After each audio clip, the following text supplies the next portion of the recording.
It's a blessing to be back. Unfortunately, Tamara isn't with us today. She's with her family mourning the loss of her grandmother, Mrs. Coretha Robinson. Yeah. She passed away this weekend. Now, Tamara, in tribute to her grandmother, wrote on Instagram, "You are with the Lord now. You fought a long, long fight. Your wish was to be around your children, grandchildren, and great-grandchildren. Araya, Aiden, Adam, and I miss you so much. I love you, till we meet again." Tam, we are thinking about you today. Our thoughts and prayers are with you and your family, especially your mother, Miss Darlene. We love you, Miss Darlene, okay? Hands down, one of the strongest women I know Yeah. for what she's been And we've through. heard Tam say so many amazing stories about her grandmother up here and the things that she learned from her. So the legacy that she's left behind is absolutely beautiful. It's a beautiful they were together. legacy. Yes. Exactly. So, with that said, who's ready for the first live Girl Chatter 2019? You ready? Only a few days in 2019, and we have something to really, really cheer about. Our very own Jeannie Mai celebrated her 40th birthday. And the celebration is not over. We're gonna keep celebrating. Technically, you guys, it's Jeannie's birthday month. Yes. There you go.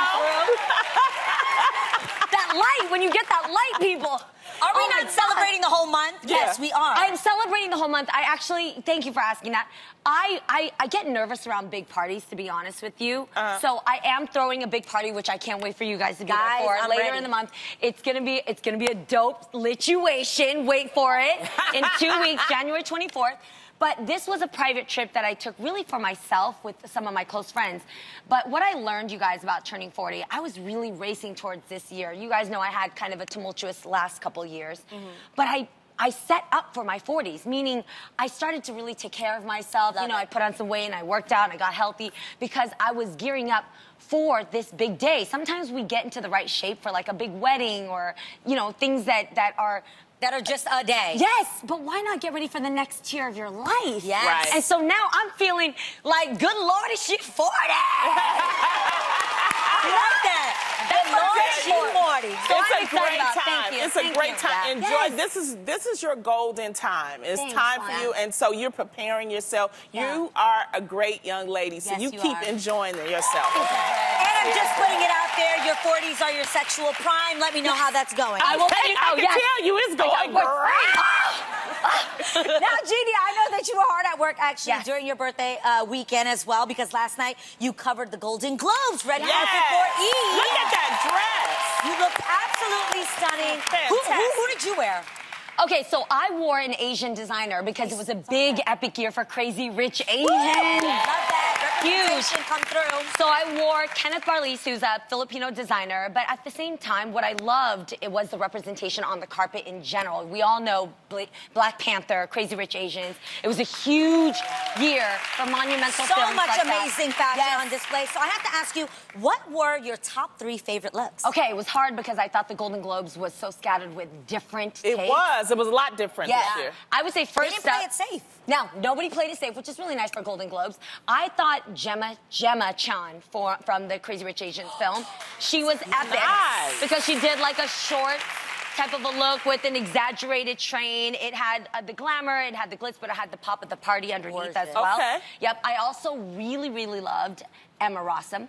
Oh, Emma Rossum yeah. was beautiful. She had like a princess belle of That the ball dress. look. Yeah. That pink was Monique Lhuillier, and when you can wear tulle, but it looks very effervescent and it looks like it's tapered to your body. And when you got that clavicle bone, Yes, and like, you love the décolleté. Okay. Yeah, Love which it. you know, you like have like that. even that highlighter you got on I got your a lot cheekbones of- right now. it's You the put that on glossy your one. décolleté, it'll pop that. And then Regina King, a friend of the Yes. real. I love her dress. It Now looked like ice cascading on her body. beautiful. Yeah, okay. And it She had said a it build looked like champagne rosé. Yes, like a champagne flute, exactly. And I think when we were walking, she actually congratulated me on my 40s, and I congratulated her back because I was like, she was walking with her son Ian, and I was like, bitch, you're leading the way. Show me what's up. Teach me some, because she looked amazing, and the women just, it was times up, times two. We were really marking that the time that women are speaking up, hearing their voices, and really celebrating together what it means to be united. And so the Golden Globes was really a monumental year. I loved it. It was such a great show. Exactly. I told you guys, I never stay awake for this kind of stuff, but I did last night. Yeah, and Israel's into it, right? Oh my God, he's really into it. He hates attending award shows, but he loves watching them on television. Okay. Right. Loves watching them, and he's really into movies, and he makes me go see all these movies. Nice. Well, there's some really good movies, but speaking of the Globes, there were a lot of big winners and big moments last night. Yes. I want to shout out the hosts, Andy Samberg and Sandra. Okay. Because there's a lot going on with hosts right now, you know, as we know, okay? And so this is like the first major award season. They played it real safe. Yes. But their opening monologue, to me, was very good. It was funny. It was positive. Okay. It wasn't that funny, though. It was funny. It was, to me, it was funny. Safe. And it was safe. And this is the problem I had, okay? It was too safe. I will agree with that. It was funny, but it was too safe because the purpose of the Globes is different than the Oscars. The Oscars are more formal. The Globes is when you can, you know, do your little... Loosen it up a little bit. Loosen it up. That's why they drink. Nobody was drinking last night. Everybody was sober. So, you know what I mean? It just lost its zeal. Let's put it this way. I was actually cooking dinner in the kitchen, and I would turn around if, like, something I heard on the TV was like, wah! I didn't turn around very often. Like, unless it was like, oh, come see what someone's wearing, or like, I just was like, there were no real... But why do you think that happened, though? Because they're playing it safe, you guys. We're obviously in a really different time, in a different era where we have to be careful what we say, which I think is very important. But there's got to be a way to do that and still have some fun. Especially since nowadays, I think the sense of humor we take from is the gram, and the gram goes there.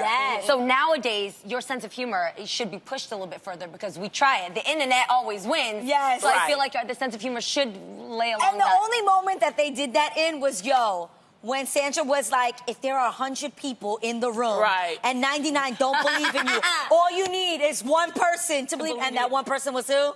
Lady Gaga. I know, obviously. Because they were doing a play off of her. Did they pan to her when they made that joke? Yes, she was laughing. What was she doing? It was hysterical. If you haven't seen it, look it up. Yes, it's a big one. Well, Sandra wasn't just the first Asian American woman to host the awards. She is the first Asian American woman to ever win 2 Globes, taking home Best Actress last night for her work in the drama Killing Eve. Sandra had previously won Best Supporting Actress in 2006 for her work on the medical drama Grey's Anatomy.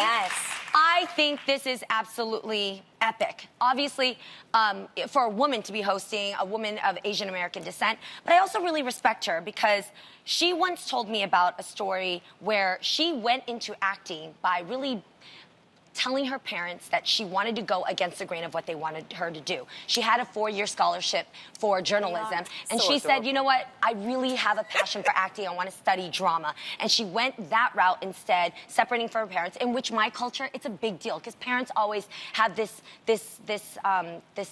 have this expectation on their kids to do their studies first, which is very important, but study what you're passionate about. Don't study what your parents want you to do. And she led the way to show when you follow your passion, when you follow your dreams, and you really stick to it, and she paid her way through it all. And her parents were there to see that. Celebrating.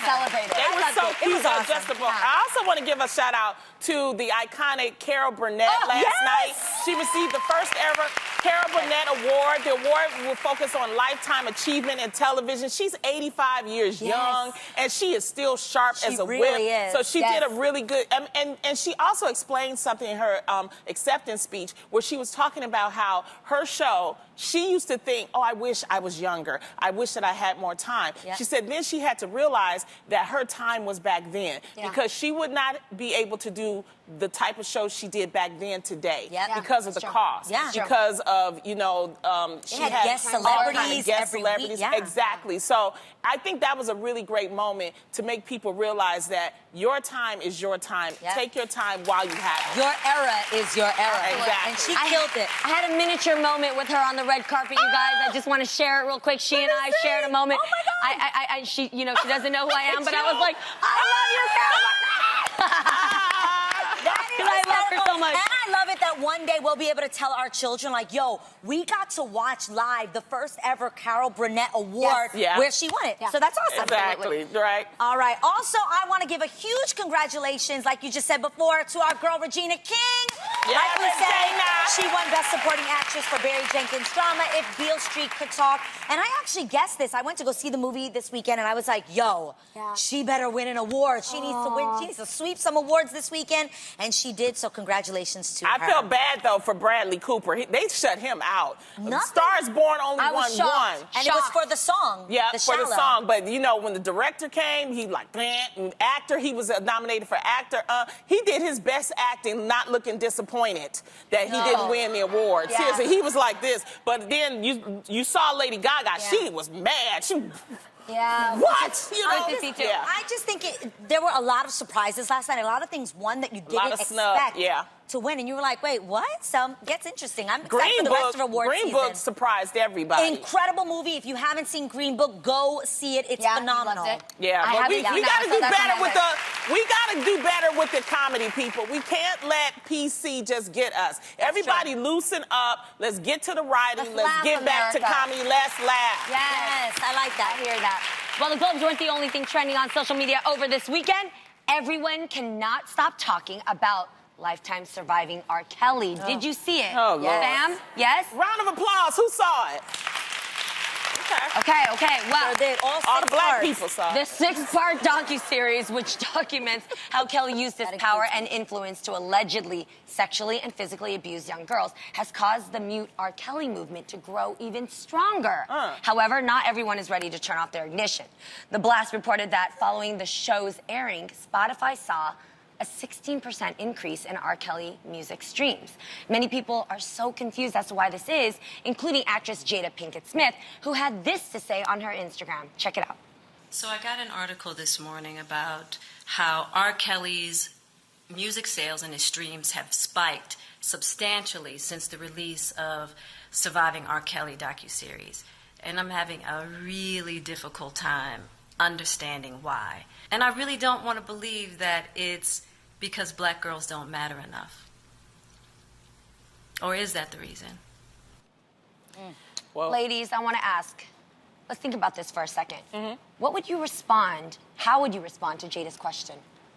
Well, first of all, in my opinion, I think the Spotify thing, I think a lot of people, there are a lot of young people that never heard of R. Kelly or they're not familiar with his music. Correct. So I think that they may have went just to try to check it out. Also, there were a lot of rumors about, you know, his songs had a lot of suggestive lyrics. Or secret messages. Exactly. So I Listen think to the that's lyrics, the reason yes. why, you know, that people started going back listening. Okay, You know? I'm not gonna lie. At one moment, there was a moment in the document. I watched all 6 parts, and at one point they said he had a 9-minute song. I'm not sure if that's the exact number, but a really long song called "I Admit." Did you guys hear about this? And I'm not gonna lie, I was like, I ain't never heard this song before. What is "I Admit"? He actually came out with a song called "I Admit" and said the things that he had done in it. So me and the girl I was watching it with Tasha, we went on and we're like, what is this "I Admit" song, to see what the lyrics were in the song. Couldn't make it through the 9 minutes. I barely made it through 1. But I think that also may be a reason why. Just trying to figure this out. Yeah, I agree with both of you ladies. And I'll take it further to say, I've talked about consumerism and also just us being sometimes lazy, to be honest, of what we purchase and what we buy into. I think, yes, some people aren't educated with what R. Kelly, his past is, but we also are, we're supporting the cause when we buy certain products or we buy, you know, we support certain artists. We're not understanding that you're paying this man's way to be who he is. So I call them sheeple. People who are just like sheep. They're just following the crowd. So that's that one part. We are being lazy and we're not being responsible of what we're supporting and what we're paying. And then the other part of it is, I wonder if you do know what R. Kelly is about, and in your household or in your circumference, when you see women being abused, i.e. everything from being berated to being disrespected to being absolutely violated, is that so normalized that now you're desensitized that when you hear R. Kelly, you're like, oh, I got a cousin who does that, or my dad does that. Well, the issue too is people, becomes, you know what I mean? No, I think everybody at this point, if you watch that documentary and you're still bumping to bump and grind, something is wrong with you. Well, there's still people that are bumping to it. But that's terrible. I went to the club this weekend and we booed it, okay? We That's like, what I boo, want. That's take what it you off. want. That's what you, That's But what this we is need the- to have no happen. way. But There's no the way. question that keeps coming up, you guys, and this is seriously, is that if this were blonde-haired, blue-eyed white girls that a man was doing this to, no. would this be shut down? Heck no. The National Guard would be standing in front of that studio saying, we need to see if this girl's okay. 100%. There's no Right. way. If you watch the documentary, that woman goes to find her daughter Azriel, and she's standing outside of the thing, and they're just like, we can't go in there. If that was a white young girl and a black man had her in there, they would have governors, senators. It would be crazy. I don't know if it's a color thing. I think in general, women are abused and violated, and we are desensitized For from sure. it because it happens too commonly. So people who hear it, they're just like, oh, it just happens anyway. Play the record. But you think if it I was a think white that's what it family is. standing outside of that studio where it looked like a prison. I mean, granted, it's like a warehouse studio, but that woman was standing out there crying, saying, I need to just know that my daughter's okay in there. And they were like, no. I don't know, because at this moment, I feel that women of all color are being violated in places that we're not taking care of them. Yes, so I'm I agreeing think, with that, but yes. that's like saying all. But even in this the case of I'd Harvey say. Weinstein, they're presenting they're presenting lawsuits and things like Yes, that. And I we do know what believe you're that there will be documentaries about the Harvey Weinsteins, the Kevin Spaceys, because people are like, why are they doing that? I really believe that He needs to be in jail. There's a Yes. change, and there needs to be a change. And that's an older man manipulating young women and their young black women, and we need to do something Yes. about it. Yes. All right. So stop That's it. supporting that, everybody. Yeah. You know Yeah. what you got to do.